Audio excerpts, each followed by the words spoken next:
To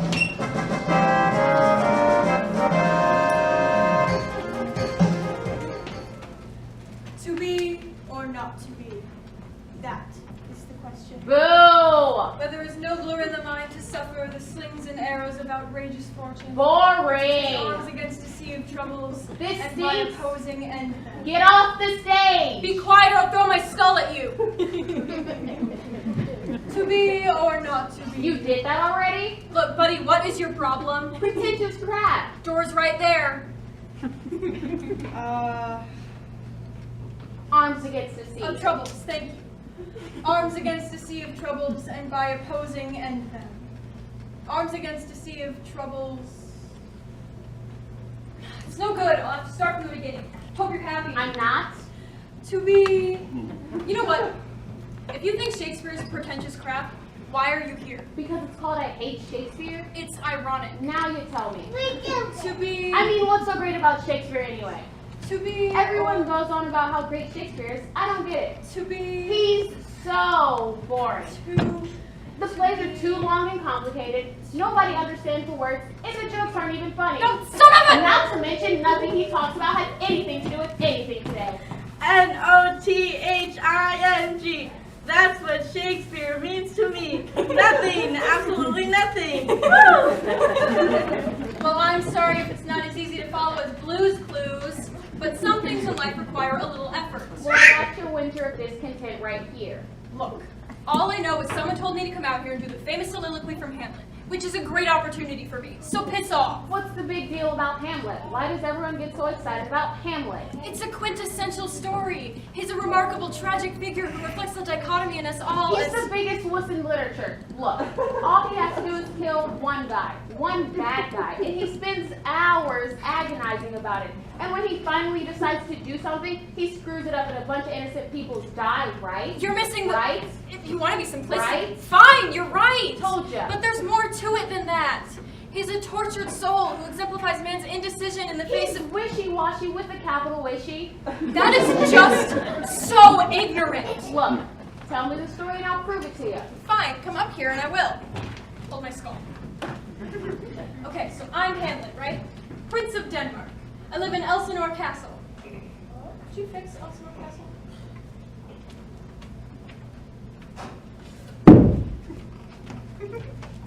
Hello, son. Oh, dear. Who are they? My parents, the king and queen. My mom. My dad. Who's that? Uncle Claudius, my father's brother. I don't like him. He looks shifty. I know. Okay, so in the play begins, my father has just died, very mysteriously.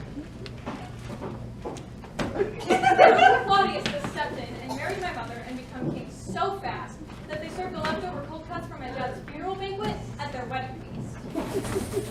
Son! Then one night, I see my father's ghost. Woo woo. Your uncle has killed me and taken my crown and life. Not to mention your cloak. Dad, cover yourself. Woo woo. Kill him and avenge me. You're not very scary for a ghost. I'm not supposed to be scary. I'm supposed to be exposition. I give you information to act on, so go on, act on it. I'm gonna have to think about it first. What if you're not real? What if you're just a figment of my imagination? A crust of moldy cheese or a bit of rotten potato? That's the ghost of Christmas past, and like I said, I'm not a figment, I'm exposition. I thought you were a ghost. See, there's your problem right there. If you would have just gone and killed Claudius like I asked instead of talking all the time, we'd be done by now. You can't just kill someone in cold blood. He murdered your father and married your mother. What more reason do you need? Ooh, I could pretend I'm crazy. How's that gonna help anything? Well, I need to get evidence of my uncle's guilt, and if everyone thinks I'm crazy, no one will suspect I'm up to something. Hello? I'm the ghost. I think I know who killed me. Farewell, ghost. This is why everyone thinks you're wishy-washy. No, they don't. Now they know what? Think I'm wishy-washy. Hello, Ophelia. Hello, Hamlet. Who were you talking to just now? Nobody. But I just heard... No, you didn't. Look, Hamlet. If you think you can get of our engagement by pretending to be crazy, you got another thing coming. You mean you'll still marry me? Even if I'm not too cuckoo? Every marriage has its problems. We just have to work through them. I know. What if I go crazy too? Then we'll be perfect for each other. Oh man, I'm having the worst day. I've got to go talk to my mom. Mom? Mom? Yes, dear? You've been acting awfully strange ever since your father was murmuring that he loved you so much just before he died. And your uncle took his cloak. Did you want it back? See, that's what I wanted to talk to you about. Something's rotten in the state of Denmark, and a little ghostie told me that you had something to do with it. How could you say that to your own mother? Are you crazy? Yes. Yes, I am crazy. And I said Uncle Claudius murdered father, and you knew all about it. How do you like them apples? Help! Help! My crazy son is attacking me! I'll save you. I think not, Uncle Claudius. Thus I avenge my father. You're not Claudius. You're Polonius, Ophelia's father. And I can tell you, she's not going to take this well. Help! Help! Nice going, Frank. You killed the wrong guy. I don't believe this. I finally get up the nerve to do it, and it's not even him. What are the odds? Hey, 99 in the hot cha-cha. Oh my god. Hamlet, did you kill my father? Sort of. That's it. The wedding is off. Going crazy I can take, but killing my daddy is going too far. I'm gonna kill myself, and it's all your fault. I told you to kill one guy. One bad guy. And look at the body count you're racking up. And the one guy who's supposed to be dead is still alive. This revenge stuff is hard. Ophelia, you're not dead! It is I, Laertes, brother of Ophelia, son of Polonius. So I've seen why you would make that mistake. You have seemed to have killed my entire family. It was an accident, I swear! Well, nevertheless, we must have a duel. Great. More killing. But yet again, wrong guy. Laertes, Yes. there's poisoned wine in this goblet. Coat your sword with it, and if you but scratch him, he will die. Well, that's fine, but what if he kills me first? Well, I'll make sure he drinks the wine and he'll die that way. So it's a win-win situation. But then we can both be honest. That is a risk I'm willing to take. Now, on guard! Hon, can I have a drink?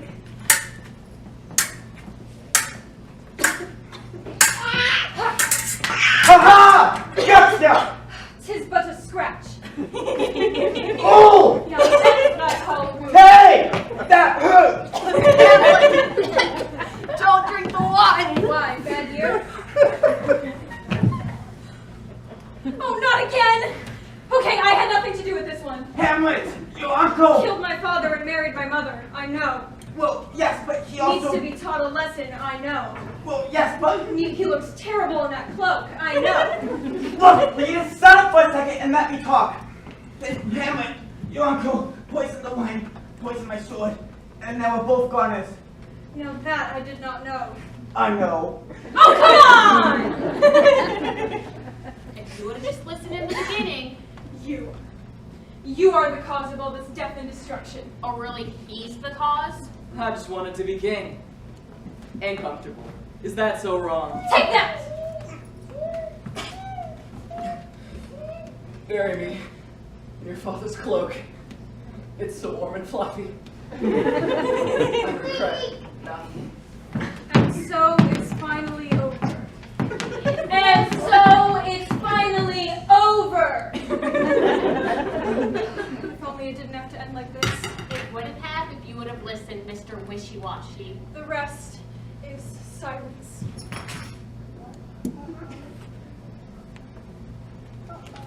Okay.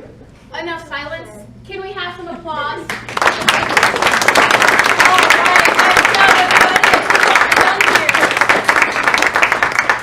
What a tragedy. Yes, All those poor people dead. I know. Because you wouldn't kill them in the beginning, like I said. Haven't you ever put off doing something difficult and unpleasant? Oh no, don't you go dragging me into this. Shakespeare has nothing to do with me. IRRELEVANT. Irrelevant. Shakespeare's so irrelevant. Woo! He is not irrelevant! The things that he wrote about are still going on today. He's timeless. That is what makes him brilliant. Well, I wouldn't know because all of the stupid words are getting in the way. Like, slings of arrows of outrageous fortune. What the heck does that even mean? You just need to take it slow, pay attention. Here, let's translate a speech of his into modern English. All right, Juliet's ready? Ready?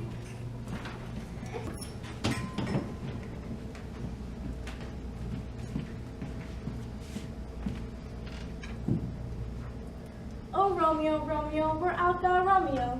Romeo, of all the guys I can go out with, it has to be you, the king of problems. Look, I'm in front of the limited, just like I said, but you're not here. Deny thy father and refuse thy name, or thou wilt not be but sworn my love, and I no longer be a Capulet. Okay, what are you getting so freaked out about for? It's just a name. So your name's Romeo. Big deal. I don't care. It could be worse. What about that girl in our biology class whose name is Rainbow? If it'll make you feel any better, I go by my middle name, and we'll both be Theodore and Margaret. How's that? Tis but thy name that is my enemy.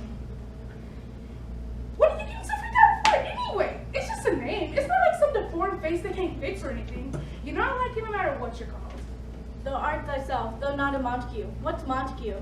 It is nor hand, nor foot, nor arm, nor face, nor any other part belonging to a man. Look, I don't have time to text it, so pick up. I know you're there. Nobody cares about your name but you and my dad, and he's not dating you. I am.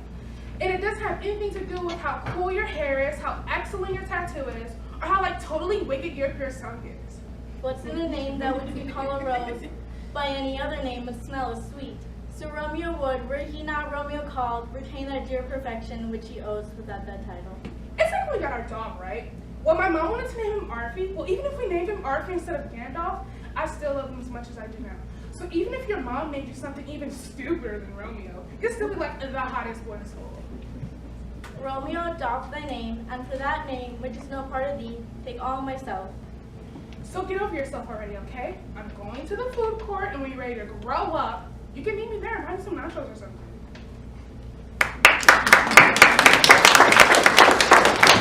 See, you can figure it out if you like take it slow. I guess. Look, it probably won't make you feel any better, but Shakespeare wouldn't have understood what we're saying either. Hey, you're right. It totally does make me feel better.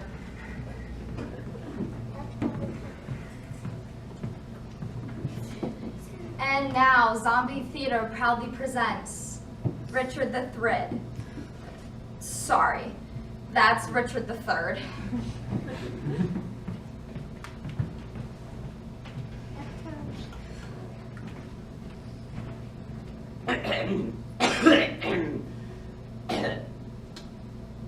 Now is the winter of our discontent, made glorious by this sun of York, and all the clouds that lord upon our house, in the deep bosom of the oceans buried.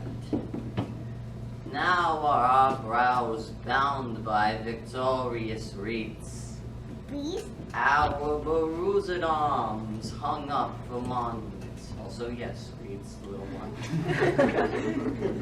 Our stern alorums changed to merry meetings, our dreadful marches to delightful measures.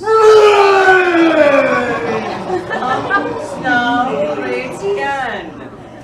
Your beauty was the cause of this effect. Your beauty which did haunt me in my sleep, to undertake the death of all the world, so that I might lay 1 hour in your sweet bosom. Bosom. Buckingham, Clarence, you know, 1,000 arms are great than mine. A kingdom for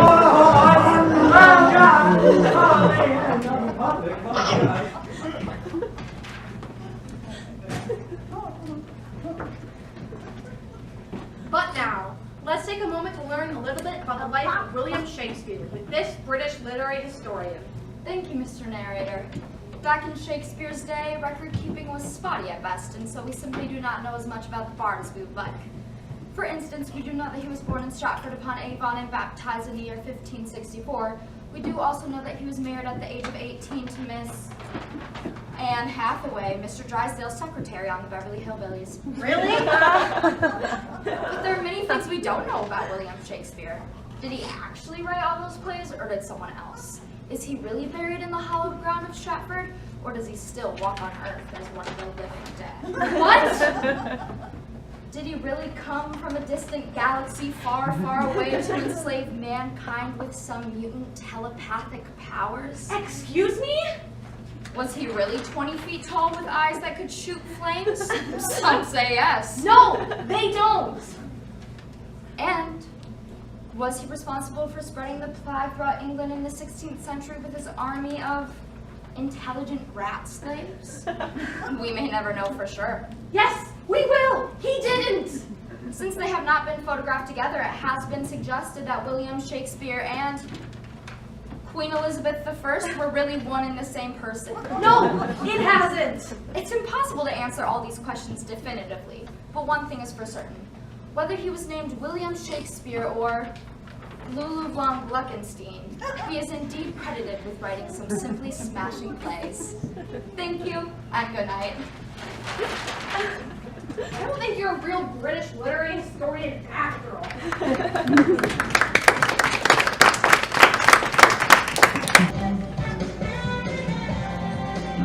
Hello, audience. I'm Jerry Springer. Jerry! And on a very special episode today, we have two men who used to be good friends. But now, something has gotten between them, and we're gonna try and get to the bottom of it. First, we have a military man. He's a general. Come on out here, Othello.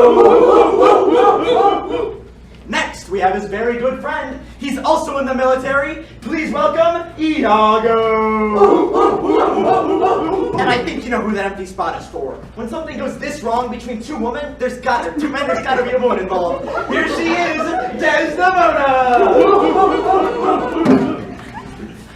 Now, Desdemona, why don't you start us off? Do I understand correctly that Othello here strangled you? Yes, Jerry, he did. That sounds awful. Oh, it was, Jerry. He accused me of one of the most vilest things. And then he started on strangling me, and he killed me. He actually killed you? Yes, Jerry, he did. Alrighty now. Exactly what did he accuse you of doing? He said I was being unfaithful to him. And were you? Oh, no, Jerry, I wouldn't want to be with anyone else. I love him. Do you still love him, even though he strangled you? Of course I do. What kind of trash girl do you take me for? Maybe I don't have book smarts like you, but I know what love is. And love doesn't change even if your face is purple, your tongue is good enough, you just look a mess.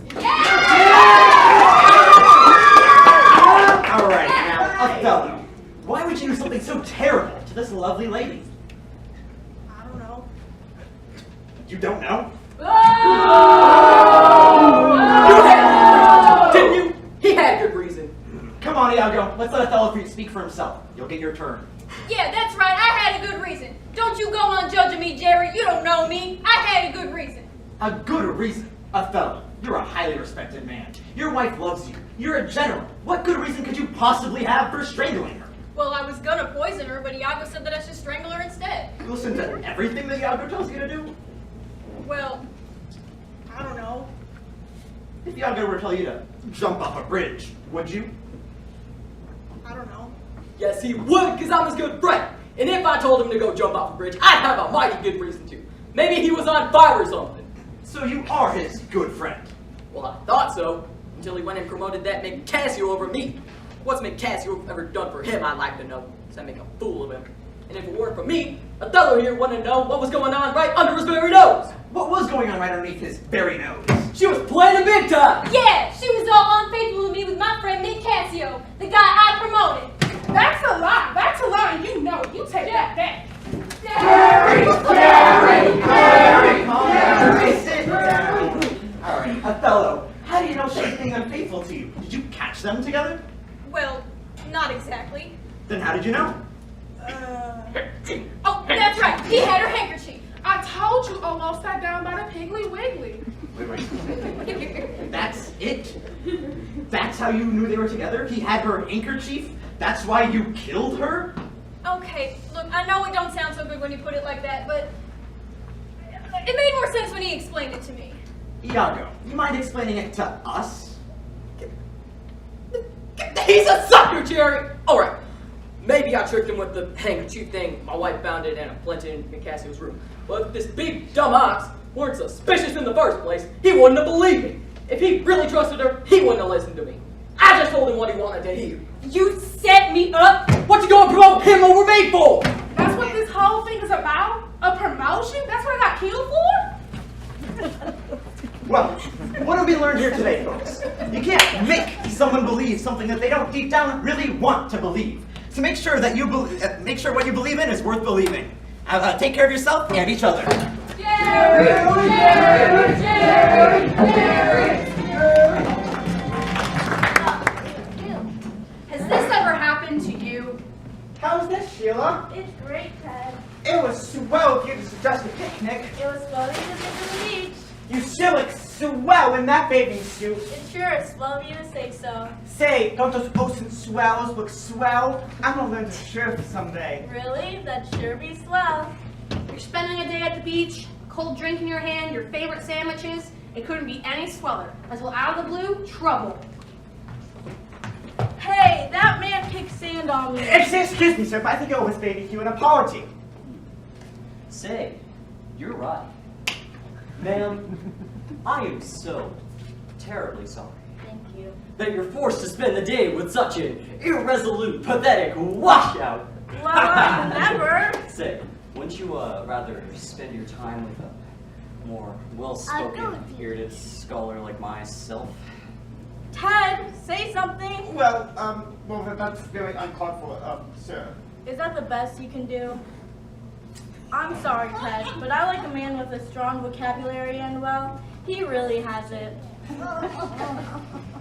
Darn! Don't you wish you had the words to cut those bullies down to size? I sure do. Didn't you wish you had insults that would impress the ladies? Yeah, you said it. Then you need Shakespeare in a can. Shakespeare in a can? What's that? It's a revolutionary new product that provides you with the right words at the right time. Now, let's see that again.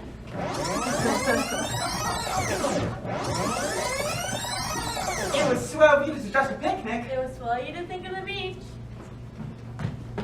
Hey, that man kicked sand on me. Excuse me, sir, but I think I was making you an apology.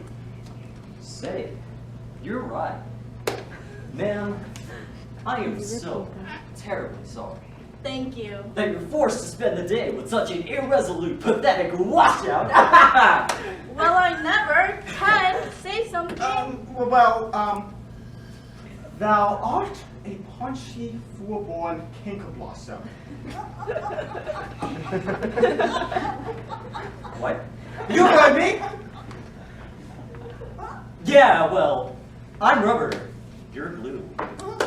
Anything you say to me bounces off of me and sticks to you. Methinkest thou art a general offense, and every man should beat thee. Ted. You better leave us alone. Yeah? Or what? Oh, you starve me. You eel skin.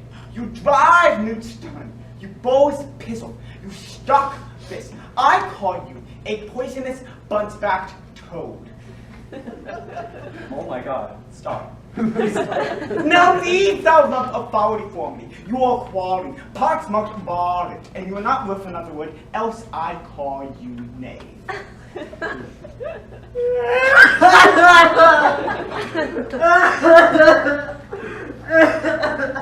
Ted, I've never seen this side of you.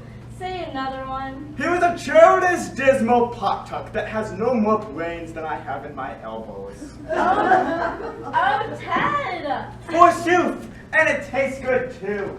Thanks, Shakespeare in a can. Shakespeare in a can. Get yours today.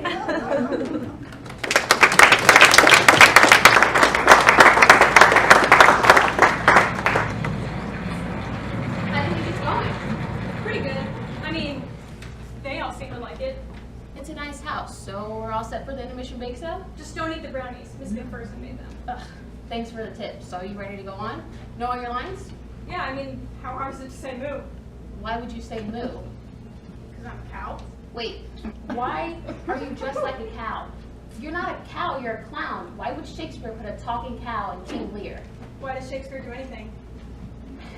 You're a comic relief, not a barn animal. Why'd you think you were a cow? You said I was wearing the horns. You are. So I thought that meant I was a cow. It's supposed to be funny. They are? It's supposed to show that your wife's cheating on you. What? Those are the horns of the cuckold. Your wife's fooling around behind your back with another man, so you're wearing the horns. It's funny. Why is that funny? I don't know. It just is. Why would you make fun of a man whose wife is cheating on him? That's not funny. That's sad. Look, you can't criticize Shakespeare. He's Shakespeare. Everyone pretends that they think Shakespeare is so hilarious because he's Shakespeare. But admit it, nobody gets any of the jokes anymore. Look, I'm director. Like that one line that I have. If man's brain were in heels, were it not in danger of kives? Oh yeah, that's hysterical. No, it isn't. No one even knows what that means. Do you know what it means? Of course I do. Then what does it mean? Well, if I explain it to you, then it's no longer funny. Look, we don't have time for this. Get out of that costume this instant. I know what's funny, and Shakespeare ain't funny. Okay, Mr. Humor Authority, what's funny? This! Now that's funny. Intermission! Intermission, but no big sale.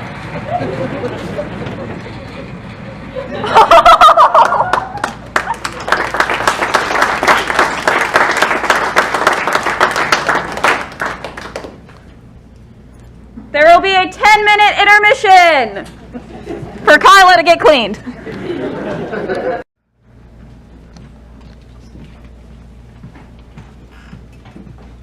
And now, Zombie Theater proudly presents Lassie and Timmy of Athens.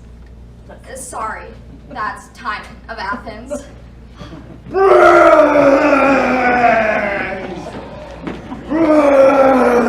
Now, you gentlemen, give me your hands. We must needs dine together. So,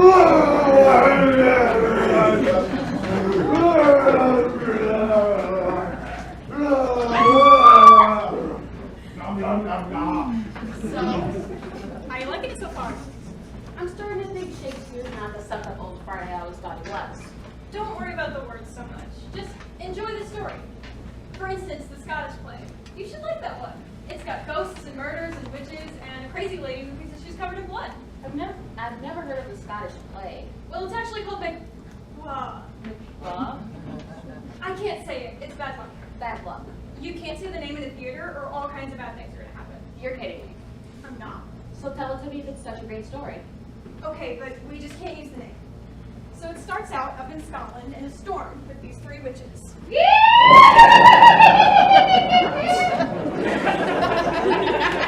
And shall we three meet again?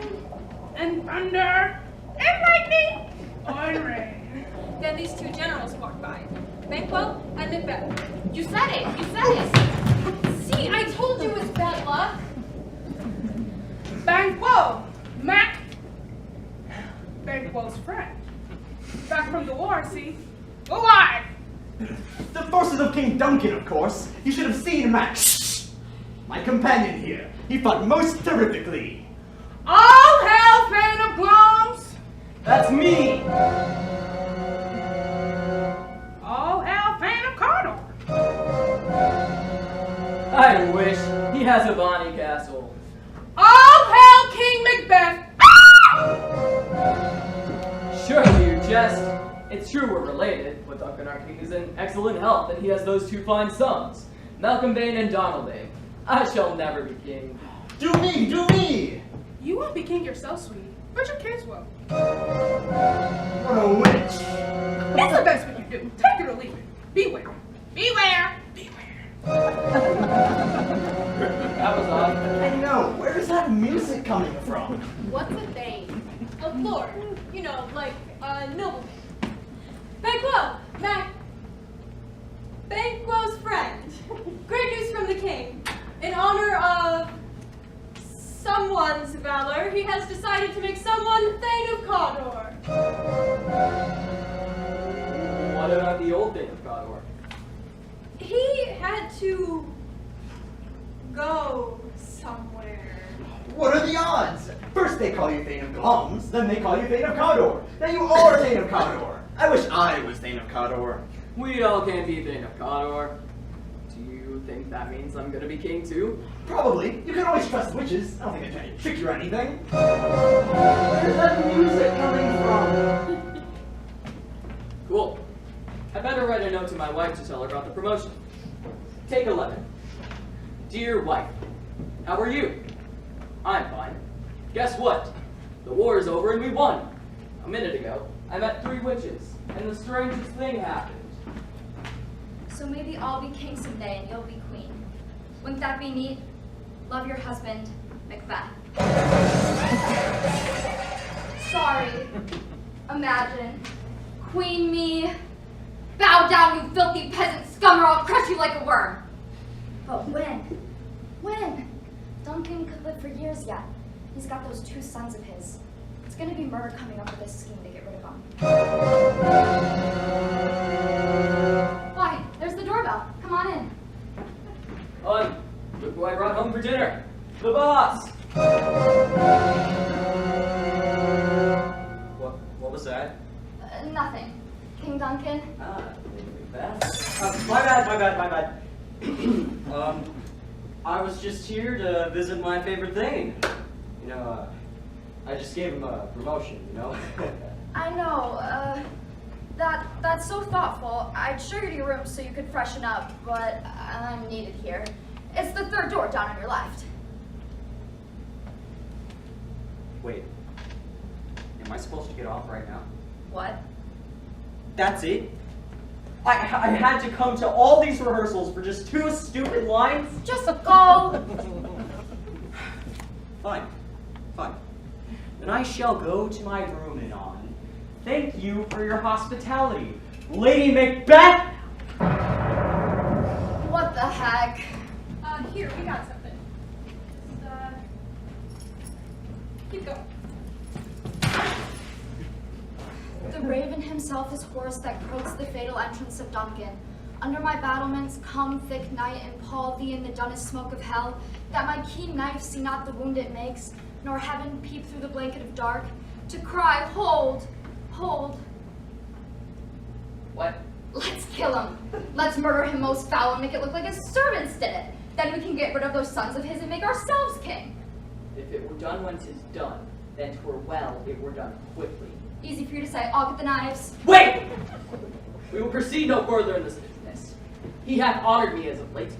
I am his kinsman and his subject, strong both against the deed, and as his host, who should against his murderer shut the door, not bear the knife myself. You're not gonna pull a Hamlet on me, are you? Hey! Do you want to be king or not? Wait, yes, but what if we fail? We fail, but screw your courage to the sleeping place and we'll not fail. When Duncan is asleep, we'll get his bodyguards drunk, do the bloody deed, plant the knives on them, and then we're in the clear. What about his sons? We'll get rid of them somehow. Are you with me? Yes. You won't regret it. This is great. What happens next? Matt gets ready to kill the king, but his conscience bothers him and he goes a little bit crazy. He starts seeing imaginary knives floating in the air. Is this a dagger which I see before me? The handle toward my hand? Come, let me clutch thee. I have thee not, and yet I see thee still. Then his wife gives a signal that the guards have passed out. I go, and it is done. The bell invites me. Hear it not, Duncan, for it is a knell that summons thee to heaven or to hell. And he kills the king. So, let's see it. No, it's too horrible. We're trying to keep this PG rated. But he stabs the king, like, a lot, and then he goes and he tells his wife.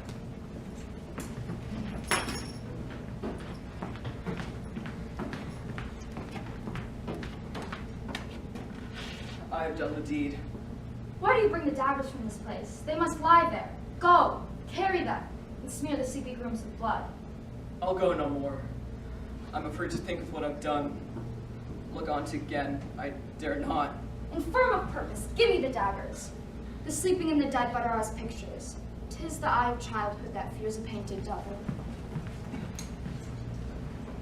Below great Neptune's ocean, wash this blood clean from my hand. No, this is rather the multitudinous seas of incarnadine, making the green one red.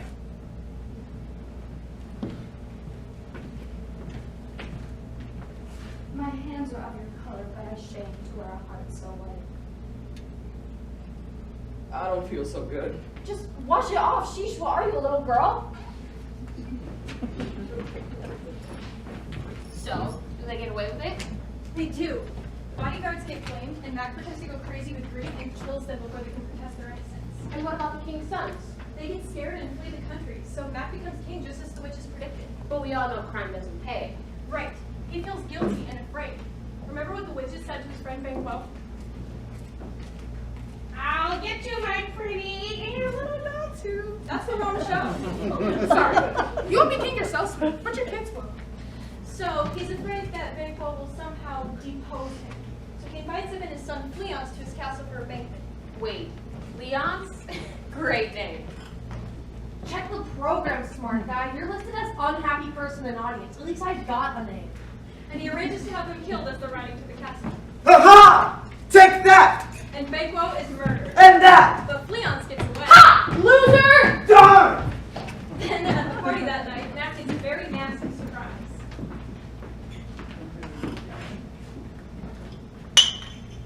Lovely party. Thank you. You don't happen to see any blood on my hands, do you? No. Good. Lately I've had the strangest feeling that my hands are covered in blood and I can't wash it off. Isn't that the oddest thing? Hun, sometimes you say the craziest. Banquo? I don't think he came. But he's right there. He's looking at me, staring at me with those horrible eyes. He's pointing at me. He's accusing me of murdering him. Can't you see him? Get a hold of yourself. I'm sorry the party is over. My husband seems to have suddenly become a deranged lunatic. That's one way to clear the room. Get a grip, would you? You're gonna blow this for us. I saw him, I tell you, plain as day. Why don't you go talk to those witches?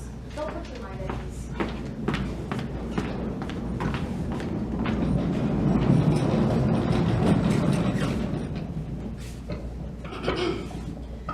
Double, double, toil and trouble, fire burn, cauldron bubble. Round about the cauldron go, and the poison entrails grow. Fillet of a finny snake, in the cauldron boil and bake. Eye of newt, toe of frog, boil of bat, tongue of dog. Adder squirp in a blind worm sing, lizard leg and owl's wing. For a powerful charm of trouble, come like hell broth boil and bubble. If they ever invite us to dinner, let's not go. By the breaking of my thumb, something wicked this way comes. What would you wish to know? Tell me I have nothing to fear. Let us conjure fearsome spirits who know all. Beware, Macduff. But he's in England. He can't hurt me there. But just to be sure, I'll kill his family. Be bloody, bold, and resolute. Laugh to scorn the power of man, for none of woman born shall harm that. Well, that's reassuring. Everyone's born a woman. Mac shall never vanquish, be until great Burnham wood to high Dunsinane Hill shall come against him. So I'm safe until the woods around my castle start walking toward it? Excellent! Thanks, gals! Shall his eyes and grieve his heart come like shadows, so depart. I wonder how my wife is getting along. Ooh! Oh, I love this part. Lady Mac is going crazy. She's sleeping. Yet, here's a spot. Ow, damn spot, I say, ow! Who would have thought the old man to have so much blood in him? What? Will these hands never be clean? Here's the smell of the blood still. All the perfumes of Arabia cannot sweeten this little hand. Oh, oh, oh. I tell you yet again, Banquo's buried. He cannot come out on his grave. To bed, to bed. There's knocking at the gate. What's done cannot be undone. To bed, to bed. And then she kills herself. She should have died hereafter. There would have been a time for such a word. Tomorrow and tomorrow and tomorrow creeps in this petty pace from day to day to the last syllable of recorded time. And all our yesterdays have lighted fools the way to dusty death. Out, out, brief candle. Life's but a walking shadow, a poor player that struts and frets his hour upon the stage and then is heard no more. It is a tale told by an idiot, full of sound and fury signifying nothing. Duff, who's another Scottish gentleman, has suspected what's going on after Matt kills his whole family. So he raises an army, and they gather around the castle walls. You can't scare me! No harm shall come against me until great Burnham Wood comes to the castle walls. Unfortunately, the soldiers have disguised themselves with tree branches, so that looks like that's exactly what's happening. Uh-oh, Macduff! Macbeth! Splinter! Nice try, but I'm afraid I can't be killed by anyone born of woman. Well, I wasn't born of woman. My mother had me by C-section, so there. Oh! Done it by technicality! Those darn witches deliberately misled me! On guard!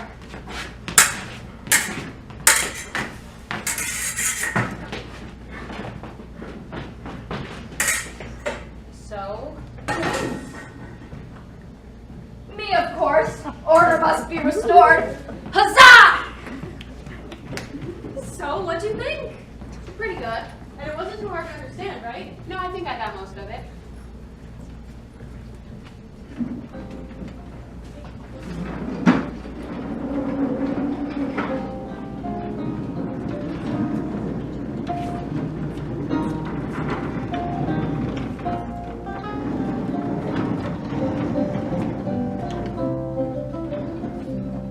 Alright, Miss Purdy, is my 1 o'clock here yet? Dead of the plague, Mr. Burbage. Here are the box office photos for Coriolanus that you asked for. Oh, these are awful. They're worse than Timon of Athens. But they're better than Pericles, Prince of Tyre. The show where the audience got pelted out with rotten garbage is better than Pericles, Prince of Tyre. It's barely a tenth of what we made on Macbeth. Sorry.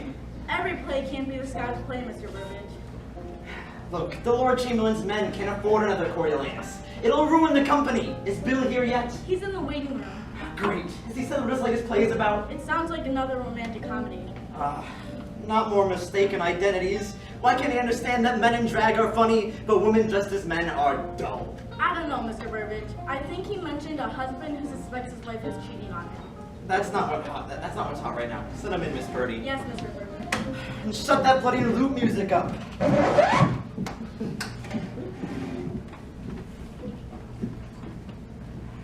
Bill, my favorite playwright, sit down.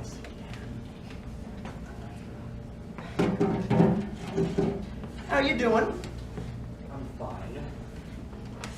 What's a good word on Coriolanus? Not bad, not bad. Okay. Why do you say it's not bad, when it is in fact very, very bad? No, it's really not that bad. I did better than Pericles, Prince of Tyre. The show of Marlowe's with the dancing pig in it did better than Pericles, Prince of Tyre. Ooh, I love that show. If you had a dancing pig in one of your plays, it'd be Buffo. Do you have one in your latest play? Oh, what's it called? Titus Andronicus. And no, it does not have a dancing pig. But you could add one in, right? Just slip one in somewhere. I don't know. It doesn't have to be just a bit of comedic relief. It doesn't have to be an intrinsic part of the plot or anything. Look, I'll see what I can do. Just that Titus has gotta be big. So no pressure. Look, how about a change of pace? You've had 3 light pieces in a row. Much Ado About Nothing, Midsummer Night Dreams, and the Merry Wives of Windsor. And before that, there was the 7 King Henrys and the 2 Richards. Yeah, about that. I was thinking about doing a play on King John. No, Bill, you know I love you. But how another Scottish play? People want thrills and chills, bloods and guts, passion and rage. What do you say? I mean, I guess it's just that Titus isn't really like that, you know? I'm sure we can spice it up a little bit. Let's see what you got. Okay. Alright. So you got this fellow, Titus Andronicus. And he's the mayor of a town in Italy. Alrighty. Need something a little bit bigger. How about he's a general, a Roman general? That sound good? Yeah, that could work.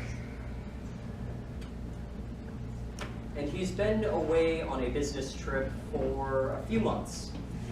He's been away fighting wars against those barbarians, very depressed, lots of black eyeliner. The Goths? Yes, that's it, the Goths. He's been away fighting the Goths, and it's been years, 10 years. And he has these 4 sons. Oh, this isn't another King Lear, is it? Oh, no. You see, he brings back a woman he wants to marry, Tamara, and her sons, and her lover who is disguised as her servant. Good. Let's just make Tamara the queen of the Goths. More dramatic. A conquered enemy. Okay. Alright. So, custom demands that Titus defeats Tamara's eldest son in a contest to win her hand. Wait. He has to kill her son to avenge his son that died in the war. Really? Won't that make her awfully mad? Exactly. She'll plot some sort of horrible revenge. But I thought this was going to be funny. I thought you wanted a dancing pig. Forget the pig. This is miles better. So naturally, Tamara refuses Titus and marries the emperor instead. To get revenge on Titus, Tamara and her lover murder her brother-in-law and ravish his wife, and then blame Titus's sons, and then they get arrested. But couldn't the wife just say who really attacked her? No. She can't. She can't because... Because they kidnapped her. No. Because they cut her tongue out so she can't talk. She could write a note, though. No. They cut her hands off, too! They go that far now, do they? Oh, man. Because he thinks if he does, the emperor will let his sons go. Why? But instead, the emperor punishes his sons by... Putting them in prison? No, by cutting off their heads. I think that's a little bit much, Bill. I think we need to pull back. And so to get revenge on Tamara, Titus captures her sons, kills them, and then bakes them in a pie. A pie? Where did that come from? Get this. He tricks her into eating the pie. Tamara eats her own children! Oh, that's disgusting. Oh, I thought this was what you wanted. Thrills and chills, blood and guts. Bill, are you okay? You need to lie down. And then, Titus tells her what she did, kills her, and then kills his own daughter! Oh, why? Oh, and then the emperor kills Titus, and then Titus kills the emperor, and then the Goths come in and kill the emperor. Wait, Titus, he comes back from the dead. No, I'm gonna scratch that plot there. But the Goths, they come in and they kill the emperor. I'm changing that in the script, And then Titus' son, he becomes emperor. So it's a happy ending. That's a happy ending? Sir, you are right. This story is so much better than the story I have written. I will get started on it right away. What have I done?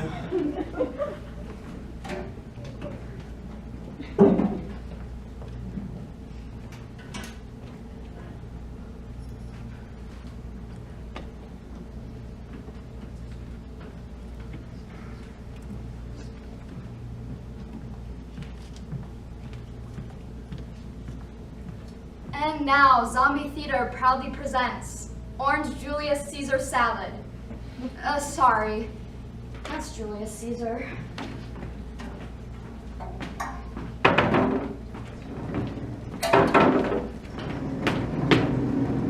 Friends, Romans, countrymen, lend me your Brains!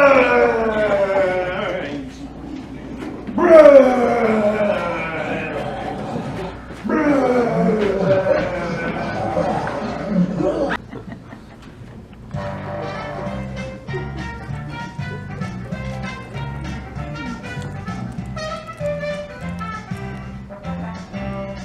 And now, it's time for everybody's favorite game show, The Dating Game! I'm your host, Jim Lang, and why don't we meet our lucky bachelors?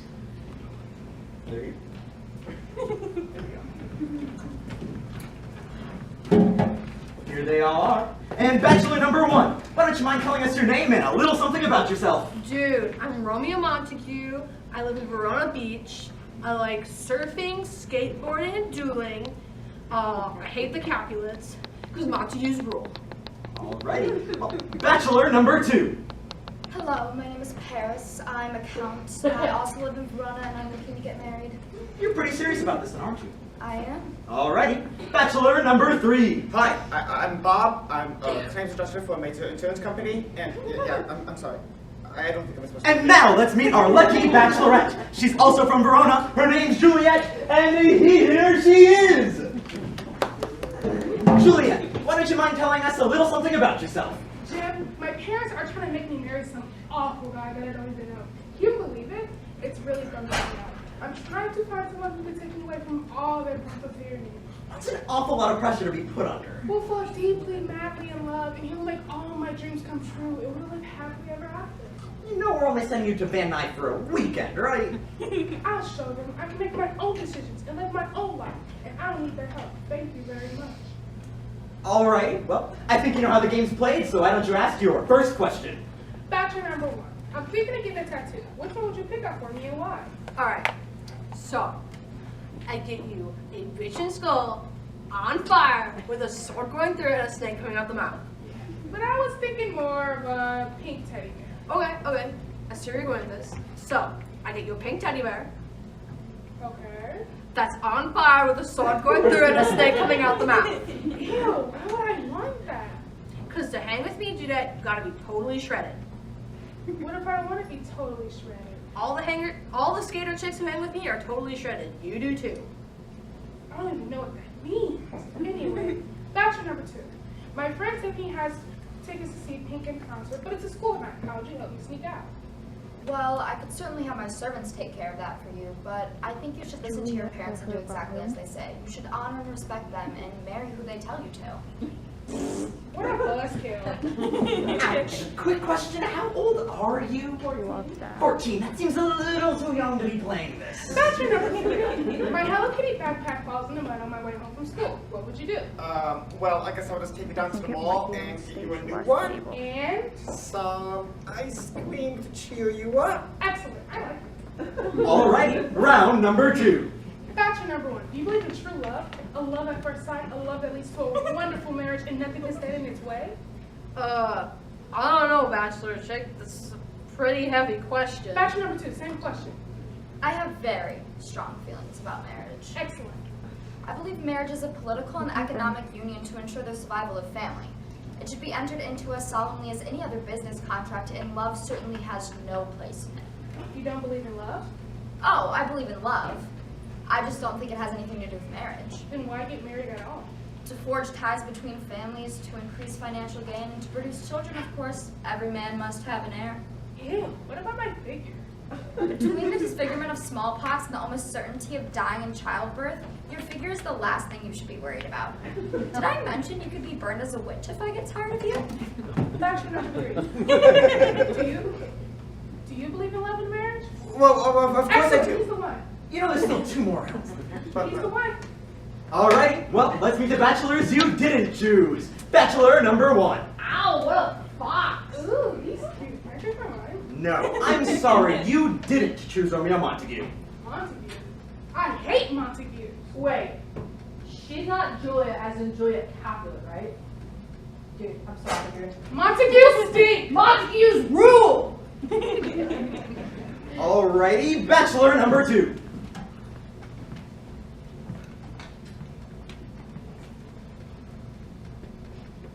Good childbearing hips, but too passionate. Alrighty, let's meet the bachelor you did choose. His name's Bob Hoffman. He's an insurance adjuster from Akron, Ohio. He loves sweaters and bowling, and here he is! We're getting married! We're getting married! What? You said you believe in love. So do I. I love you. I love the moment I saw you. Let's get married. I thought we were just going to Van Nuys for the weekend. You don't love me? I don't even know you. But I know you. One look into your eyes, and I knew we were meant to be together forever. It's written in the stars. What is he talking about? What stars? He's spurting me. I have no reason to live. Eyes lick your last. Arms take your last embrace. And lips, oh you. The doors of breath sealed with the righteous kiss. A dateless bargain to engrossing death. Come bitter conduct, come unsavory God. Thou desperate pilot at once run on. The dashing rocks, thy seasick really bark. She does such a Here, while. my love. Ultra apothecary. No, she does. Thy drugs so quick. First was the case. I nod. So with that, we can invent 9. And I'm afraid that's all the time we have for today on the dating game. See you all next time.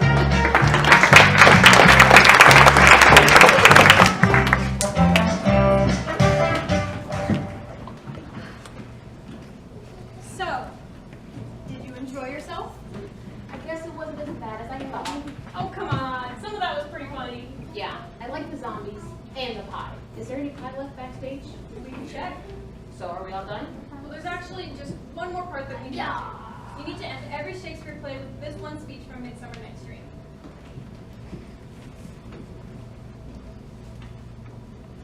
So how much pie is backstage? We got all kinds of pie. We got banana cream, chocolate silk, more sons. We got everything.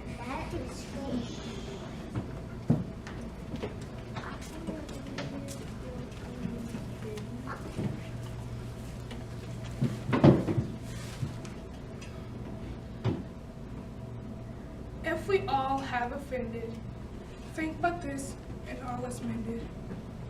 That you have but slumbered here, while these visions did appear. And this weak and idle feet, no more yielding but a dream. Gentles do not reprehend, if you pardon with your mend. As I am an honest puck, if we have unearned luck. Else the puck a liar call. So good night unto you. Give me your hands if we be friends, and Robin shall restore our lands. See, I think I got most of that. Let's go get some pie.